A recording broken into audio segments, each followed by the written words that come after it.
Ikhwani rahimakumullah, Nabi Muhammad sallallahu alaihi wasallam diutus oleh Allah Subhanahu wa taala kepada kita semua.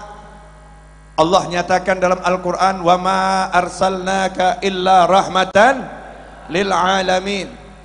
Tidak aku utus engkau kecuali rahmat bagi jagat raya, bagi alam semesta. Kemudian yang kedua, Rasul juga bersabda SAW, "Innama bu'ithu liutammima makarimal akhlak." Aku diutus untuk menjadikan akhlak yang sudah ada ini, yang baik-baik jadi sempurna. Yang baik-baik jadi sempurna. Kemudian dalam hadis yang lain Rasul bersabda, "Sesungguhnya aku diutus sebagai seorang pengajar." Mualliman, sebagai seorang pengajar. Lantas apa yang diajarkan Nabi Muhammad sallallahu alaihi wasallam? Yang diajarkan Rasul cara sholat. Sallu kama ra'aitumuni usalli. Sampai Rasulullah SAW mempraktekkan sholat. Praktek wudhu ditiru oleh para sahabat. Makanya kalau kita lihat dari zaman Nabi Muhammad sallallahu alaihi wasallam sampai hari ini, habib-habib, ulama-ulama, kiai-kiai sepuh tidak akan pernah berhenti mengajarkan ilmu sholat, ilmu wudhu, ilmu sholat, ilmu wudhu. Kadang-kadang kita kalau duduk agak jemu juga, kapan makrifahnya ini? Ini kiainya kok nggak jelasin makrifah nih, habibnya kok nggak jelasin makrifah. Kok kasraf-kasrafnya nggak ada ya, penerawangannya nggak ada ya, kok polos-polos saja ya, kok biasa-biasa saja. Kenapa? Karena afdhalul ilm, ilmu yang paling agung, yang paling utama ya ini, ilmu sholat. Ilmu sholat ini Nabi menerimanya langsung dari Allah Subhanahu wa ta'ala. Mi'raj dulu, mulai waktunya sholat ya, berapa jumlah sholat, berapa waktu sholat, Nabi menerimanya langsung dari Allah Subhanahu wa ta'ala. Mi'raj di langit sana, di Sidratul Muntaha. Ilmu apa lagi? Ilmu wudhu yang berkaitan dengan sholat. Tapi coba sekarang dicek, ngomong gini ini juga enak juga nggak enak ya, mulai wajah-wajah ngantuk tampak di hadapan saya. Nah, saya yang ngomong kan sebetulnya juga ngantuk ini. Karena setan untuk ilmu begini, setannya setan kelas kakap, setan yang jenderal-jenderal. Jangan sampai ada yang mendengarkan ilmu wudhu, ilmu sholat. Jangan sampai ada yang minat ilmu wudhu, ilmu sholat. Kenapa? Kata iblis, kata syaitan, karena kalau sampai umat Nabi Muhammad sallallahu alaihi wasallam mereka belajar ilmu wudhu, mereka belajar ilmu sholat, celaka kita. Kenapa? Begitu sholatnya bagus, dosanya antara dua sholat diampuni oleh Allah Ta'ala. Capek kerja kita nih, capek-capek kerja, jurumusin manusia, giliran zuhur datang, dosa dari subuh sampai zuhur dihapus sama Allah Ta'ala. Kalau sholatnya bagus. Nanti kalau wudhunya bagus, wajahnya jadi bercahaya. Nanti kalau sholatnya bagus di alam kubur, langsung bebas dari interogasi malaikat. Sholatnya bagaimana? Bagus, dah selesai, jangan diurus VVIP. Sholatnya bagaimana? Jelek, sortir dulu nih, masuk kelompok wajib interogasi lebih lanjut. Kenapa? Karena sholatnya jelek. Makanya setan berjuang dengan pasukan yang luar biasa, sebagaimana dikatakan dalam tafsir, aku akan palingkan mereka dari jalanmu yang lurus ya Allah. Itu yang dimaksud adalah sholat. Tapi sekarang siapa yang mau mengajarkan ilmu sholat di pengajian? Yang membatalkan sholat, rukunnya sholat, yang membatalkan wudhu, rukunnya wudhu. Begitu ada habib bicara seperti ini, ustadz bicara seperti ini, kiai bicara seperti ini, labelnya habib kampung, ustadz kampung, kiai kampung, muallim, dah levelnya bawah, nggak high class. Bukan yang levelnya luar biasa. Kita pun dengarnya males. Padahal kalau kita buka sejarahnya para ulama besar itu yang menjadi karya utamanya adalah menjelaskan ilmu sholat, menjelaskan ilmu wudhu, menjelaskan ilmu puasa, menjelaskan ilmu zakat, menjelaskan ilmu tauhid, akidah ahlus sunnah wal jamaah. Contoh begini, ingat cucu Nabi Muhammad SAW, Sayyidina Hasan dan Husain radhiyallahu ta'ala anhumah, buah hati Nabi Muhammad SAW, anak yang kesenangannya naik punggung Nabi Muhammad SAW. Rasul jadi kendaraan, cucunya naik di atas punggung beliau SAW. Kakek yang kesenangannya punggungnya dinaikin cucunya Nabi Muhammad SAW. Tumbuhlah Sayyidina Hasan dan Husain menjadi pemuda-pemuda yang luar biasa. Cek perhatiannya terhadap sholat bagaimana. Beliau diceritakan Sayyidina Hasan ketika akan sholat wudhu, lah ketika wudhu dilihat wajahnya pucat pasi, wajahnya pucat pasi, seperti orang yang kehabisan darah, yang darah rendah, darahnya mau habis, mau pingsan. Maka ditanya oleh seseorang, wahai cucu Nabi, kenapa wajahmu seperti ini? Maka beliau menjawab, kamu tahu enggak, sebentar lagi aku mau menghadap siapa? Sebentar lagi aku mau menghadap siapa? Jadi wudhu itu udah khusyuk, wudhu sudah khusyuk, sementara kita enggak khusyuk sejak wudhu. Ya, coba bedanya nih. Cucu Nabi Muhammad SAW sejak wudhu sudah khusyuk, sementara kita sejak wudhu sudah tidak khusyuk, apalagi sholatnya. Wudhunya aja udah gak khusyuk.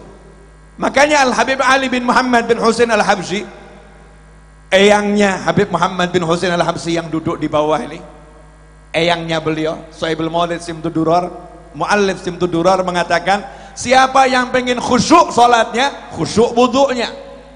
Kalau wudhunya khusyuk, sholatnya akan khusyuk. Kalau wudhunya enggak khusyuk, sholatnya enggak akan khusyuk. Sederhana. Orang sekarang ilmu khusyuk, Masya Allah, luar biasa. Ilmu wudhu enggak diajarin, ya enggak khusyuk-khusyuk, enggak akan khusyuk. Nah ceritanya di sini. Tadi itu muqaddimah, boleh kan pakai muqaddimah? Ceritanya ini gini loh, cucu Nabi itu perhatiannya sama sholat luar biasa.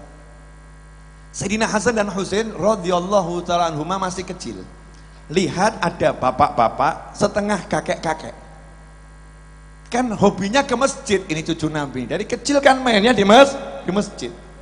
Sholat ke masjid, otomatis ketika wudhu lihat orang lain yang wudhu. Disitulah kedua cucu Nabi Muhammad SAW memperhatikan ada satu orang tua yang wudhunya nggak beres, wudhunya nggak betul. Maka jadi perhatian, kasihan bapak ini kalau wudhunya salah, wudhunya nggak sah, sholatnya sekhusyuk apapun tidak akan diterima oleh Allah Subhanahu wa ta'ala. Kalau sholatnya nggak diterima, maka kondisinya di alam akhirat genting, gawat, bahaya luar biasa. Kehidupannya di alam dunia akan penuh dengan hal-hal yang tidak menyenangkan. Kenapa? Innas sholata tanha 'anil fahsya'i wal munkar. Salat itu mampu mencegah dari perbuatan buruk, ya, dan mungkar, keji dan mungkar, dari zina, dari hal-hal yang mendekati zina. Itu kehebatannya salat. Makanya nih kalau Indonesia pengen orang-orang gak maksiat, gak usah repot, ajarin orang sholat. Kadang-kadang kita teriak-teriak, jangan mabuk, jangan ini, tapi gak ngajarin sholat. Jangan zina, tapi gak ngajarin sholat. Allahnya yang bilang bukan saya. Allah, inna sholata, Allah yang bilang pakai inna sholata tanha. Nanti sholat itu hasilnya ya memang gak instan ya, sholat atau gak maksiat, gak begitu. Makanya tanha, nanti dia akan mencegah seseorang dari perbuatan keji dan mungkar. Kasihan lihat orang tua ini kok sholatnya, wudhunya nggak beres, wudhunya nggak beres. Apakah cucu Nabi berkata, oh udah tua maklum, kurang lebih? Apakah seperti itu? Tidak. Apakah cucu Nabi berkata, sudah tua kok nggak bisa wudhu, keterlaluan? Apakah seperti itu? Hasya wa kalla, nggak mungkin. Ini dua cucu Nabi hidup di bawah asuhan langsung Nabi Muhammad SAW. Adabani Rabbi fa ahsana ta'dibi. Kata Nabi Muhammad SAW, atau kama qala SAW, yang mendidik aku langsung adalah Allah. Gak mungkin pendidikan Allah gak terbaik. Allah didik aku dengan pendidikan yang sangat baik. Makanya sampai Allah muji, wa innaka la'ala khuluqin azim. Kenapa? Karena yang didik langsung Allah subhanahu wa ta'ala. Maka Sayyidina Hasan dan Husain menjadi manusia yang paling berakhlak di jagat raya. Lihat ada orang tua wudhunya nggak beres. Coba sekarang cek, pasang kamera CCTV di ruang wudhu laki-laki. Tapi jangan di-share ya. Untuk tes saja. Dalam satu hari dari 100 orang wudhunya yang sah yang mana? Nanti kan antum akan menemukan keajaiban. Banyak orang wudhu basuh tangan ya. Yang depan di atas siku, yang belakang nggak sampai siku. Banyak orang wudhu ketika membasuh kaki, betul kakinya disiram, tapi bagian bawah nggak kena. Banyak orang wudhu yang ketika membasuh kaki, nyiram kaki ini dengan air, setelah dari jemarinya nggak kena air, karena Masya Allah jarinya gemuk-gemuk. Makanya mungkin lemak-lemak terus. Enggak dikasih air sela-sela jarinya enggak dibuka. Banyak orang yang wudhu, ya banyak orang yang wudhu mungkin ketika membasuh wajah, dari kamera itu kelihatan ketika membasuh wajah ternyata tidak sampai batas wajah, masih kurang, enggak ngerti batasan wajah yang mana. Banyak orang yang wudhu ternyata wudhunya belum sah. Ngeri. Maka ini sudah dilakukan Sayyidina Hasan dan Husain. Lihat ada orang yang wudhunya nggak beres, langsung bekerja dua cucu Nabi Muhammad SAW. Bukan sibuk update status, udah tua nggak bisa wudhu. Bukan sibuk menjelek-jelekan orang, udah tua kok wudhunya nggak beres. Bukan sibuk mencela sana mencela sini, tapi yang dilakukan sibuk berpikir bagaimana cara memperbaiki wudhu satu orang ini agar benar sehingga selamat dunia, selamat akhirat. Maka sepakat ini dua cucu Nabi Muhammad SAW. Yuk kita gunakan metode dakwah terbaik. Ud'u ila sabili rabbika bil hikmati wal mau'izatil hasanah wajadilhum billati hiya ahsan. Suruh pakai hikmah dan nasihat yang baik.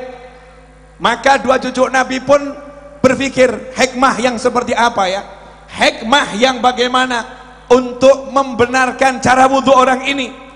Maka keduanya bersepakat kakak adik, yuk dek, yuk kak, kita menghadap orang tua ini, ngangkat beliau jadi juri lomba wudhu kita. Kita berdua lomba wudhu, jurinya bapak yang satu ini. Bayangkan yang wudhunya amburadul suruh jadi juri, yang wudhunya nggak beres suruh jadi juri, diangkat. Bapak, Masya Allah, kami melihat bapak wudhunya bagus, kami ingin bapak jadi juri atas wudhu kami berdua. Siapa yang juara, aku atau adikku, Hasan atau Husain? Lah bapak tadi pun merasa bangga, aku jadi juri untuk anak cucu Nabi Muhammad sallallahu alaihi wasallam. Maka siap, sami'na wa ata'na. Mulailah Sayyidina Hasan wudhu dengan wudhu yang terbaik, the best wudhu ever in this world. Betul, Inggrisnya gitu. Sembuh, pokoknya ngomong aja tuh ya. Kamu nggak bisa bahasa Inggris, nggak masuk neraka kok. Tapi kalau kamu nggak bisa bahasa Arab, rugi. Kalau nggak bisa bahasa Arab, rugi. Karena untuk satu huruf berbahasa Arab itu ada cinta pada Nabi Muhammad SAW. Untuk satu huruf berbahasa Arab, kalau kita niati, kata guru saya di pondok dulu, Al-Habib Hasan Baharun radhiyallahu anhu mengatakan kepada santri-santrinya, belajarlah bahasa Arab, karena belajar bahasa Arab bagian dari cinta pada Nabi Muhammad sallallahu alaihi wasallam. Ahibbul Arab, cintai orang Arab, begitu sabda Nabi Muhammad SAW, atau kama qala sallallahu alaihi wasallam.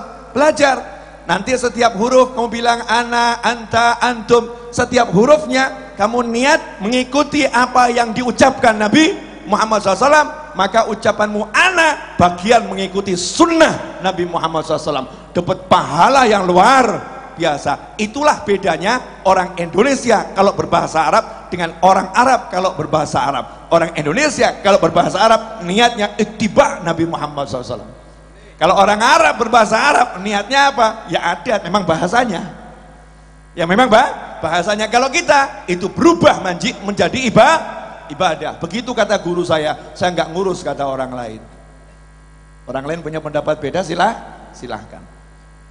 Mulailah wudhu dengan wudhu yang terbaik.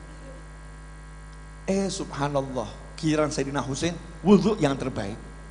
Disitulah jurinya ditanya, Bapak pemenangnya siapa? Maka jawab, pemenangnya kalian berdua, saya yang salah. Selama ini wudhu saya nggak kayak kalian.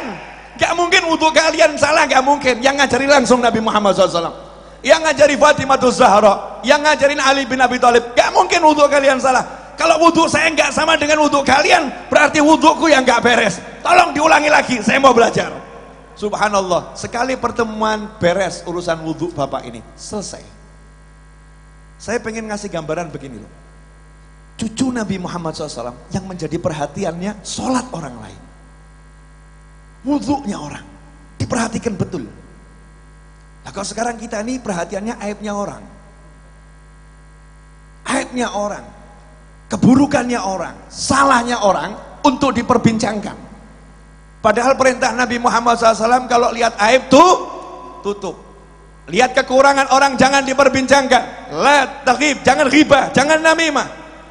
Tapi solusikan. Ada orang nggak bisa, ajarin. Ada orang nggak tahu, kasih tahu. Ngasih taunya pun pakai ilmu, jangan di hadapan orang banyak, ajarin. Seperti siang tadi saya ceramah, saya kutip kisahnya eyangnya Habib Muhammad, Habib Ali bin Muhammad bin Husain al-Habsyi, Sahibul Malisim Tudurar. Habib Ali bin Muhammad bin Husain al-Habsyi radhiyallahu anhu, kecintaan Nabi Muhammad SAW, yang kalau bulan Maulid di Kemis terakhir Rabiul Awal menyelenggarakan Maulid yang datang 50.000 orang di zaman itu. 100 tahun lebih yang lalu Hadramut, gak ada pesawat, gak ada WhatsApp, gak ada Facebook, gak ada Instagram, gak ada YouTube, gak ada mobil, gak ada motor, jalan kaki atau naik onta atau naik keledai atau naik kuda. Kalau laut nyebrang naik perahu, naik kapal. Gak ada publikasi, setiap tahun yang datang 50.000. Padahal warga Hadramut gak sampai 50.000. Allah yang menggerakkan. Subhanallah, itu Maulid Kemis terakhir sempat dipindah ke Indonesia sama Habib Ali Habsyi. Atas perintah Habib Ali kepada Habib Muhammad bin Idrus al-Habsyi, Ampel Kubah, menantunya Habib Muhammad bin Ahmad al-Muhdar. Nah, diselenggarakan di Empang Bogor. Setelah itu dilanjutkan oleh Habib Ali bin Husain al-Atas Bungur. Kemudian dilanjutkan, diserahkan kepada Habib Ali Kuitang, yang penerusnya hadir di majelis ini, namanya juga Ali. Datangnya tadi sembunyi-sembunyi, tapi kegantengan wajahnya susah disembunyikan. Ya, Habib Ali Kuitang al-Habsyi bro, al-Habsyi bro, lain al-Habsyi. Di depan saya al-Habsyi soalnya. Saatnya Al-Idrus merendah. Ya, karena tadi yang ceramah sebelum saya Al-Idrus, nggak enak Al-Idrus lagi ini kan ya, Al-Idrus, al-Habsyi. Masya Allah. Saat itu kita tahu Habib Ali Habsyi ini tokoh internasional dan interakhirat, yang mana Syekh Abdul Qadir Al-Jilani radhiyallahu taala anhu berkata kepada Habib Ali Habsyi dalam pertemuan ruhaniyah, entah mimpi entah ketemu langsung, wahai Ali, tolong sebut-sebut aku di majelismu. Syekh Abdul Qadir Al-Jilani radhiyallahu anhu minta disebut-sebut oleh Habib Ali Habsyi di majelisnya. Maka Habib Ali langsung membaca manaqibnya Syekh Abdul Qadir Al-Jilani setiap hari sampai khatam. Dan bayi yang lahir kalau minta nama pada waktu itu setelah pertemuan tersebut minta nama, laki-laki dikasih nama Abdul Qadir, Abdul Qadir, Abdul Qadir. Dua antaranya adalah Habib Abdul Qadir bin Ahmad As-Segaf Jeddah yang menjadi paulita mercusuar Alawi, Thariqah Alawiyah, dan satu lagi adalah Habib Abdul Qadir bin Abdurrahman As-Segaf yang wafat di Solo, meninggal sholat Jumat dalam keadaan sujud sebagai imam dan sujud yang terakhir, dan ngasih tahu keluarganya, aku berangkat ke masjid tidak akan kembali lagi, aku akan meninggal dunia, maafkan semua salahku. Dan punya anak di Solo namanya Habib Syekh bin Abdul Qadir As-Segaf. Nah, abahnya juga ngasih namanya kan keren ya. Bapaknya namanya Abdul Qadir, ngasih anak cukup Syekh. Karena kalau disambung Syekh Abdul Qadir. Cerdas bapaknya. Oh iya, cucu Nabi. Beda bro, beda. Beda. Kamu kalau nganggap cucu Nabi sama itu ya ngawur. Beda. Burung perkutut yang suaranya merdu saja keturunannya mahal kok. Kuda Australia saja itu bibitnya mahal. Michael Jackson saja itu spermanya ditaruh di itu apa nama, ada tuh kan ya, bank sperma ya, dijual mahal. Kenapa? Suaranya merdu. Oh, cucu Nabi kok kamu anggap sama ya, kadang-kadang ya nggak jelas nih kepala siapa gitu, nggak jelas. Cucunya kiai besar beda, cucunya orang soleh itu punya sesuatu yang beda. Jangan disamakan dengan kita yang salah-salah ini. Oh, kita ini kan minas salahin, pengen solihin, betul kan ya? Masih makom salah ngaku aja, makom salah. Muliakan orang-orang yang soleh, nanti baru kita bisa jadi soleh. Habib Ali Al-Habsyi yang makomnya luar biasa. Dengar di satu desa ada kepala suku, yang kepala sukunya ini pasukannya hebat, kepala sukunya ini kekuatannya luar biasa, prajuritnya top, salah dikit kalau kata anak-anak muda zaman sekarang senggol bacok. Sadis tuh, enggak sadis tuh? Sadis. Artinya kepala suku bener. Kan biasa tuh perang antar suku karena orangnya kereng-kereng. Tapi kepala suku yang satu ini cinta agama, cinta Islam. Dia jadi guru ngajar padahal nggak punya ilmu. Masya Allah. Problem atau nggak problem? Problem atau nggak problem? Kepala suku jadi guru. Problem atau nggak problem? Problem kalau nggak punya ilmu. Tapi kan niatnya baik, senengnya ilmu, Masya Allah. Daripada kamu jelas ahli ilmu nggak suka ilmu. Naudzubillah min dzalik. Ini orang sukanya ilmu, cuman masalahnya belum cukup ilmu. Ngajarin Al-Fatihah nggak beres, ngajarin sholat nggak beres. Apakah Habib Ali Habsyi kemudian buat surat pengumuman ke seluruh negeri, jangan ikuti kepala suku yang satu itu sholat yang nggak beres? Apakah Habib Ali Habsyi kemudian menjelek-jelekkan kepala suku tersebut dan mengatakan ini kepala suku dah nggak usah ngajarin orang sholat, kepala suku dah jadi kepala suku saja? Apakah seperti itu?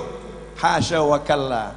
Beliau ulama, tugasnya menjadikan orang yang bodoh menjadi berilmu, orang yang jahat menjadi budiman. Itulah ulama. Maka berangkatlah Habib Ali Habsyi ngajak salah satu muridnya, yuk kita ke tempatnya kepala suku tersebut.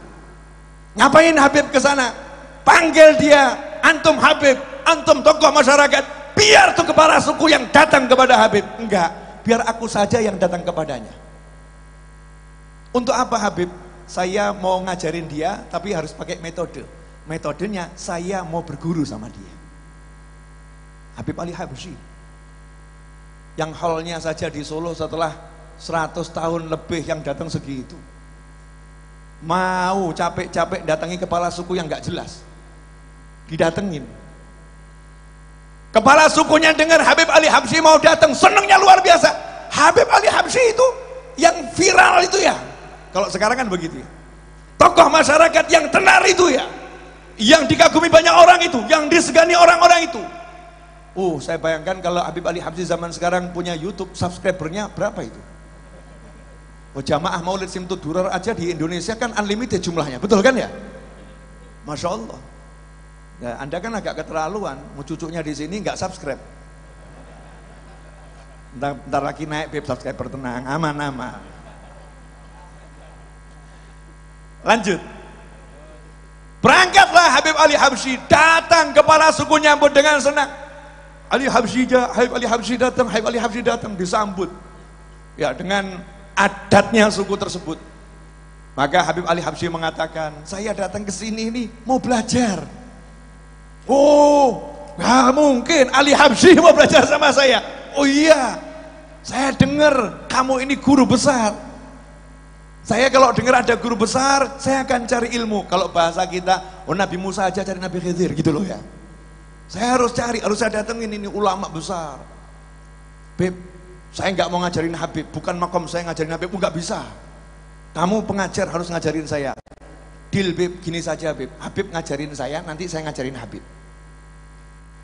Deal. Maka mulailah saat itu kepala sukunya diminta oleh Habib Ali Habsyi untuk ngajarin surat Al-Fatihah. Ajarin saya dulu, kata Habib Ali Habsyi.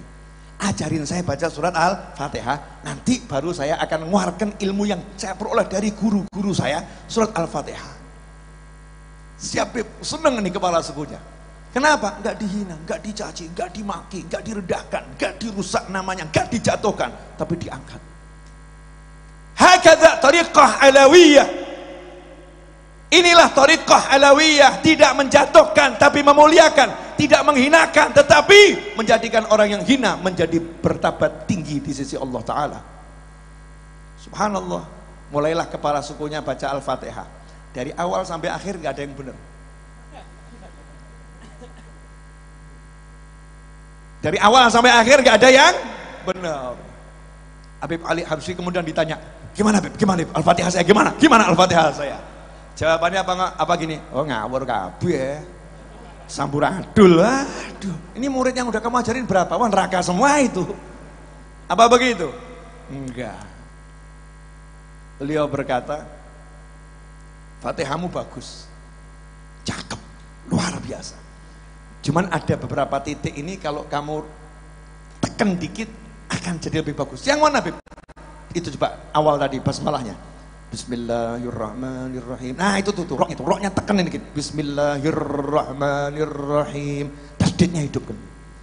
Nah itu terus ya-nya itu panjang kan. Jangan Bismillahirrahmanirrahim. Jangan. Bismillahirrahmanirrahim. Ya-nya hidupkan. Gitu Beba. Iya. Coba saya baca ya Beba. Oh iya. Masya Allah. Sekali duduk Al-Fatihah khatam. Sehingga itu kepala suku, satu-satunya kepala suku yang khatam Al-Fatihah sama Habib Ali Habsyi. Antum semua kalah bro, sorry. Ini kepala suku langsung jadi muridnya Habib Ali Habsyi. Belajar sholat, belajar wudhu, belajar Al-Fatihah. Sekali kunjungan pulang, subhanallah. Kepala suku tadi jadi guru besar urusan wudhu dan sholat. Seluruh daerah yang ada di situ, sholatnya yang tadinya susah dijangkau oleh ulama karena suku-suku yang keras, susah dijangkau oleh ustadz-ustadz, akhirnya dijangkau Habib Ali Habsyi karena mau merendahkan diri di hadapan kepala suku yang salah ajarannya. Didandani, akhirnya beres semuanya. Ilmu apa? Ilmu sholat. Ilmu sholat, ngaji, Al-Fatihah. Ikhwani rahimakumullah, jujur. Kapan terakhir belajar sholat? Ayo jujur loh, ngadeg aku. Tolong sesemali. Ya ini kalau berdiri kan tanda-tanda mau berhenti. Jangan bahagia dulu. Wah ini HP-nya mau tambah panjang. Enggak, ini mau lari ke sana. Kan harus berdiri dulu. Lah, ikhwani rahimakumullah. Ini dulu ilmu yang diwasiatkan Habib sama anak cucunya, ilmu sholat.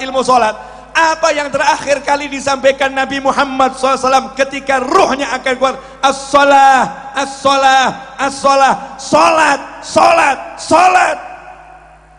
Sekarang ini kok ilmu sholat gak dipelajari, gak diajarkan.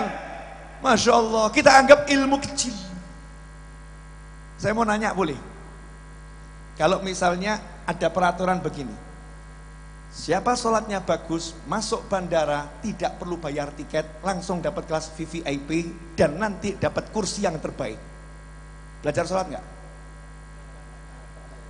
Pengen terbang ke luar negeri, keluar pulau, atau keluar kota? Ada tambahan informasi di bandara, siapa yang sholatnya bagus, dapat pelayanan VVIP, nggak perlu bergerak, tapi digerakkan. Paham maksudnya enggak? Biar mesin yang bekerja, duduk sudah semua kendaraan dan lain sebagainya, lengkap. Sholat, ilmu sholat. Makanya nanti pulang dari sini cek sholat kita. Kenapa? Ini urusannya bukan masalah dapat pelayanan VVIP di bandara, tapi disampaikan oleh Nabi Muhammad sallallahu alaihi wasallam, yang mana Rasul kalau berbicara bukan dari hawa nafsunya, berbicara dari wahyunya Allah Ta'ala, gak mungkin salah, pasti benar, dan itu janji yang pasti akan terpenuhi. Siapa yang sholatnya bagus, nanti di alam kubur pertama kali ditanyakan tuh sholatnya. Siapa yang sholatnya bagus, amalan yang lain gak ditanya. Ajib ya. Jadi puasa kita nggak akan ditanya, zakat nggak ditanya, haji nggak ditanya, zikir nggak ditanya, asal sholatnya bagus. Artinya begitu sholatnya bagus, kelas akhiratnya VVIP. Kalau begitu belajar sholat ini penting atau super penting? Tolong dijawab jujur di hati masing-masing. Kapan terakhir kali ngecek sholat anak kita? Ya, sholat atau tidak? Ya, tapi benar atau enggak sholatnya? Baca Fatihahnya. Kalau udah tadi subuh ngecek, alhamdulillah. Yang belum, kapan terakhir duduk panggil anak-anak baca Fatihah? Bapak mau dengar. Istri panggil, baca Fatihah, aku mau dengar, baca Fatihahmu. Kenapa? Jangan nanti aku mau masuk surga, kamu eret-eret. Ya Allah, itu suamiku masuk surga, aku enggak ridho. Kenapa enggak pernah ngajarin aku sholat? Gak pernah ngajarin aku baca Al-Fatihah. Enak-enak dia masuk surga, aku neraka. Enggak boleh ya Allah, dia harus ikut aku neraka. Ngeri atau gak ngeri? Udah di dunia buat susah, di akhirat nyebelin pula. Na'udzubillah min dzalik. Beda kalau istri solihah. Kalau istri solihah, suaminya jalan masuk surga, dia di belakang mengantarkannya. Ya Allah, inilah imamku. Ya Allah, inilah imamku. Ya Allah, inilah imamku. Oh Masya Allah. Itu kalau istri solihah. Dan juga suami yang soleh. Pulang dari sini, saya, antum, kita semua punya tanggung jawab untuk cek sholat kita, ilmu sholat. Kalau nggak tahu rukunnya sholat, bagaimana bisa sholatnya bagus? Kalau nggak tahu mana yang membatalkan sholat, bagaimana bisa yakin sholatnya sah? Kalau nggak tahu syarat sahnya sholat, bagaimana bisa dipastikan sholatnya sah? Berarti selama ini kita ngelamun atau ngelamun? Ngelamun ya? Oke, dah cukup itu dari saya. Jazakumullah khairan. Mudah-mudahan pesan tadi nyampe kepada semua pemirsa dimanapun berada. Tolong sampaikan ke keluarganya, nggak usah belajar ilmu yang muluk-muluk udah, tapi belajar ilmu yang paling muluk. Nggak usah belajar ilmu yang tinggi-tinggi, tapi belajar ilmu yang tertinggi, ilmu sholat. Itu ilmu yang paling tinggi. Wasiatnya Rasul SAW sebelum meninggal dunia, as-sholat, as-sholat, sholat, sholat. Terima kasih, mohon maaf, jazakumullah khairan, wal-afu minkum, wa sallallahu ala sayyidina Muhammadin wa alihi wasallam, walhamdulillahi rabbil alamin. Wassalamualaikum warahmatullahi wabarakatuh.